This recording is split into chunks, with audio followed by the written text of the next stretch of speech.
ఎప్పుడు ఒకళ్ళ మీద బాధపడబాక, సంతోషంగా ఉండవు. కీడులో కూడా సంతోషంగా ఉండవు. జీవాన్ని నీ నోట్లో పెట్టాను, మరణాన్ని నీ నాలుకలో పెట్టాను, శాపాన్ని నీ నాలుకలో పెట్టాను, నీకు ఏది కావాలో కోరుకో అన్నాడు. కాబట్టి ప్రేమైన దేవుని పిల్లలారా, జీవాన్ని కోరుకో నీ నోటితో, అంటే శుభాన్నే కోరుకో. కీడు ఎప్పుడు కూడా అప్పుడు ఒక ఆశ నీకుంది, గోల్డ్ కొనుక్కోవాలనుకున్నావు అనుకో, కొనుక్కోలేని స్థితి నీకుందనుకో, నువ్వేమనాలా? నా ముఖానికి గోల్డ్ కూడా బంగారం కూడా అనకూడదు. దేవుని చిత్తమైతే నా దేవుడు నాకు ఇవ్వడా ఏంటి, నా దేవుడి చిత్తమైతే నా దేవుడు నాకు ఇవ్వడా ఏంటి, అది ఈగిపోయినా సరే నువ్వు అదే అనాలి.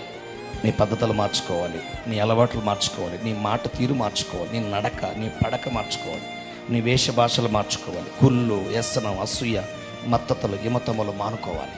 ఎప్పుడు చిరునవ్వుతో మందహాసం అందరిని పలకరిస్తూ అందరితో కలిసిపోతూ నా దేవుడు నన్ను దీవిస్తాడు, నా దేవుడు నన్ను దీవిస్తాడు, ఇదో మా కోసం ప్రార్థన చేయండి, నా కోసం ప్రార్థన చేయండి, నా కోసం ప్రార్థన.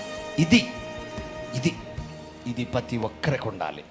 అందుకే లోకం కీడెంచమంది, దైవం కీడును ఊహించొద్దంది.